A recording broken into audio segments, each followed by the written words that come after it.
আসসালামু আলাইকুম, সকলকে আমন্ত্রণ আনন্দ টিভি রাতের সংবাদে। আপনাদের সঙ্গে আছে আমি সুমাইয়া আজাদ। 2023 সালে নির্ধারিত সময়ের মধ্যে শাহজালাল আন্তর্জাতিক বিমানবন্দরের তৃতীয় টার্মিনালের কাজ শেষ করার লক্ষ্যে এগিয়ে চলছে কাজ। এখনো পর্যন্ত কাজের অগ্রগতি 8%। বদলানো হয়েছে পাইলিং এর ধরন, এতে কমেছে প্রকল্প ব্যয়, আর তাতে সাশ্রয় হবে 700 কোটি টাকা। বেসামরিক বিমান চলাচল কর্তৃপক্ষ বেবিচকের চেয়ারম্যান এক সাক্ষাৎকারে আনন্দ টিভিকে জানিয়েছেন এমনই তথ্য। মানিক খানের বিশেষ প্রতিবেদনে জানাচ্ছেন ফসল মাহমুদ, ক্যামেরা ছিলেন আলী আহমেদ। 2023 সালে নির্ধারিত সময়ের মধ্যে শাহজালাল আন্তর্জাতিক বিমানবন্দরের তৃতীয় টার্মিনালের কাজ শেষ করার লক্ষ্যে দুর্বার গতিতে এগিয়ে চলছে।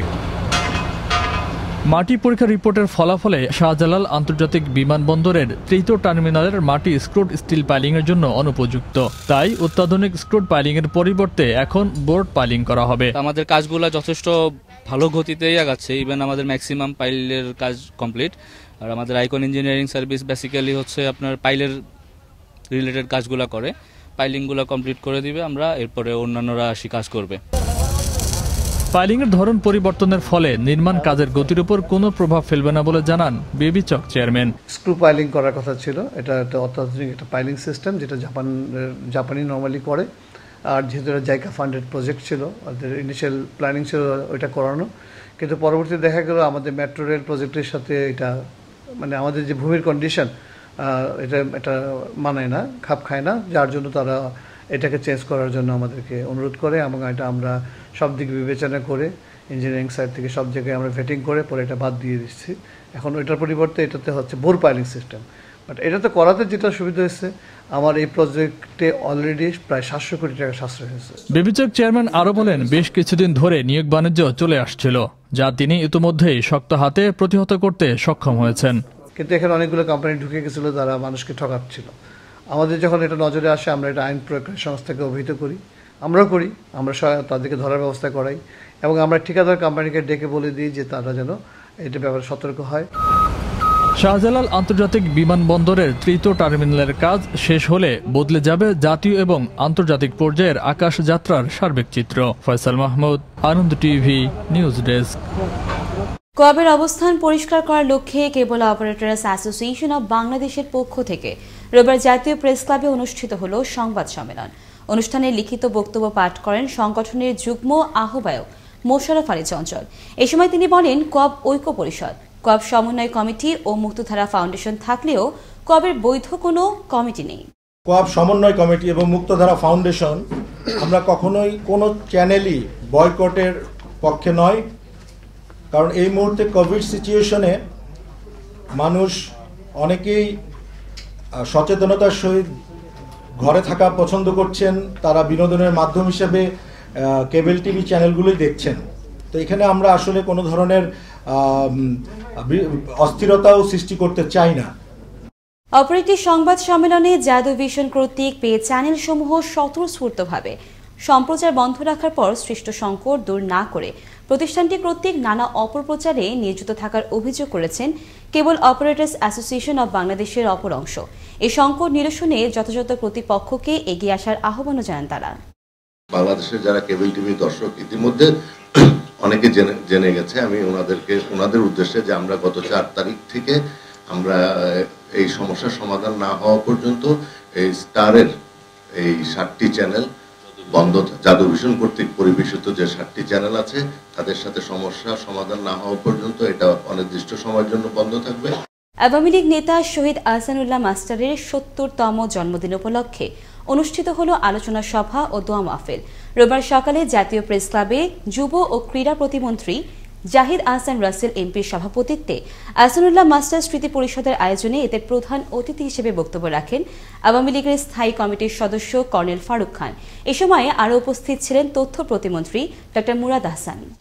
শহীদ আহসান মাস্টারকে হত্যা করার 7ই মে, হত্যা করার পরে 21শে আগস্টে আমাদের মাননীয় প্রধানমন্ত্রী বিরোধী দলের নেত্রী জননেত্রী শেখ হাসিনাকেও গ্রেনেড হামলা করে হত্যা করার চেষ্টা করা হয়। আজকে যে গর্বের সাথে আমরা বলছি যে আমরা তার মতো তার আদর্শকে সামনে এগিয়ে নিয়ে যেতে চাই, আমি আজকে দাবি করতে পারি যে আমি ওনার বন্ধু ছিলাম, ওনার সঙ্গে কিন্তু আমার বন্ধু সম্পর্ক ছিল।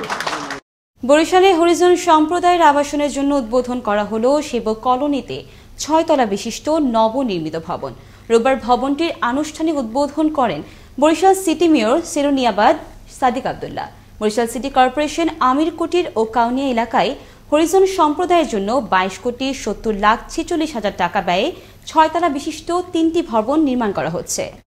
পুলিশি সেবা জনগণের দোরগোড়ায় পৌঁছে দিতে কোম্পানিগঞ্জের বসুরহাট পৌরসভার 1 নম্বর ওয়ার্ডে অনুষ্ঠিত হল বিট পুলিশিং কার্যক্রম। রোববার অনুষ্ঠানে উপস্থিত ছিলেন অতিরিক্ত police super Shamim Kabir, OC Arifur Rahman, Companiganj press club সভাপতি হাসান ইমাম রাসেল সহ আরও অনেকেই। গাজীপুরে চলন্ত বাসে এক নারী হকারকে ধর্ষণের অভিযোগে চালক সাদ্দাম হোসেনকে গ্রেফতার করতে সক্ষম হল পুলিশ। একই সঙ্গে বাসটি জব্দ করে জয়দেবপুর থানায় নেওয়া হয়। রোববার সকালে ধর্ষিত নারী বাদী হয়ে দুজনকে আসামি করে জয়দেবপুর থানায় মামলা দায়ের করলে পুলিশ সাদ্দাম হোসেনকে গ্রেফতার করে জেল হাজতে পাঠায়। জামালপুরের সরিষাবাড়ির আরামনগর বাজারস্থ বহুমুখী এনজিও সমবায় সমিতি করোনাকালীন সময়ে গ্রাহকদের নিকট থেকে প্রায় কয়েক কোটি টাকা আত্মসাৎ করে উধাও। অফিসে গিয়ে অফিস সহকারী দেখা মিলছে না এনজিও মালিকের, ফিরে দেয়া হচ্ছে না গচ্ছিত টাকা। এতে দিশেহারা গ্রাহকগণ। জামালপুরের সরিষাবাড়ি থেকে নাসিমউদ্দিনের প্রতিবেদন দেখুন ডেস্ক রিপোর্ট। জামালপুরের সরিষাবাড়ির আরামনগর বাজারে ঢুকতেই এভাবেই অভিযোগের তীর ছুড়ছিলেন উষা। অভিযোগের তীর উদার এবং বৈশাখী নামক কিছু এনজিওর বিরুদ্ধে। কেউ পান ব্যবসায়ী, কেউ বা তরকারি, আবার কেউ বা চালের ব্যবসায়ী। তাদের অভিযোগ, বছর বছর লভ্যাংশ সহ মূল টাকা ফেরত দেওয়ার নাম করে প্রতিদিন ক্ষুদ্র ক্ষুদ্র ব্যবসায়ীদের থেকে 10 টাকা থেকে শুরু করে 1000 টাকা পর্যন্ত সঞ্চয় সংগ্রহ করা হতো। কিন্তু গত কয়েক মাস ধরে তাদের খোঁজ না পেয়ে দিশেহারা এ সকল গ্রাহকগণ।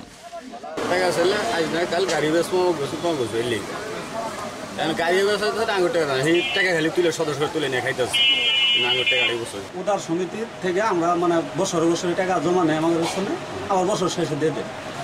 বিষয়টা হলো যে 12-13 বছর ধরে আগে নেয় দেয় ঠিকই, কিন্তু এবার আর দিতেছে না। এটা এরা যে দানাই ফানাই করতেছে।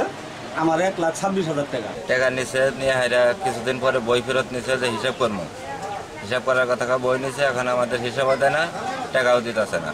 কারো কারো অভিযোগ, টাকা চাইতে গেলে প্রভাবশালীদের মাধ্যমে দেয়া হচ্ছে নানান ধরনের হুমকি ধমকি।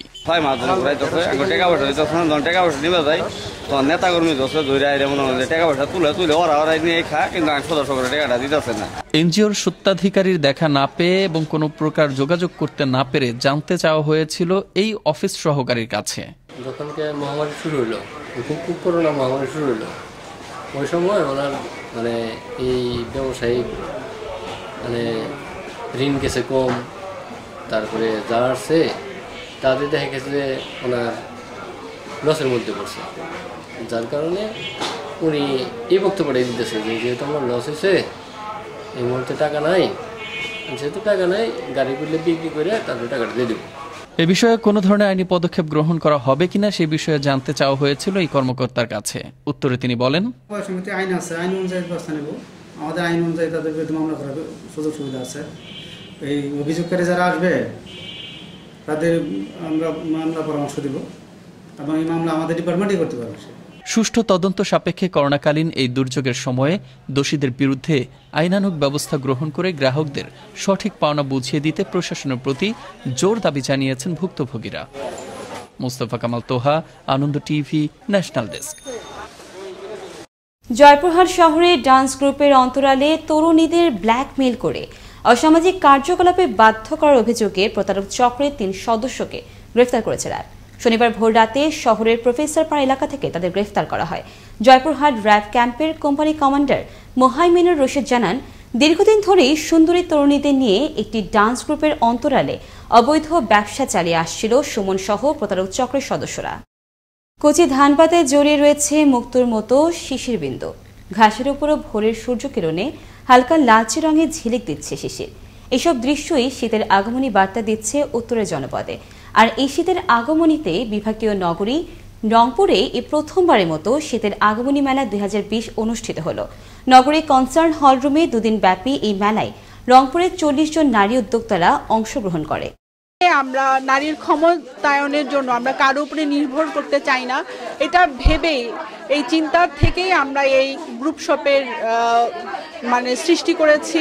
যারা আছে সারা সবাই আগাতে চাচ্ছে, হ্যাঁ, আপনাদের সাহায্য সহযোগিতা অবশ্যই লাগবে। এখানে যারা এসেছেন তারা হচ্ছে ক্ষুদ্র থেকে এবং বৃহৎ বিভিন্ন ধরনের উদ্যোক্তারা আছেন এখানে। এই ছিল এখনকার মতো। করোনা থেকে আপনি এবং আপনার পরিবারকে সুরক্ষিত রাখতে সরকারি নির্দেশনা মেনে চলুন। জরুরি প্রয়োজন ছাড়া বাসা থেকে বের হবেন না। আনন্দ টিভির সর্বশেষ সংবাদ এবং বিনোদন সবার আগে দেখতে ভিজিট করুন www.facebook.com/anandotv BD এই পেজে। ধন্যবাদ সকলকে, শুভরাত্রি।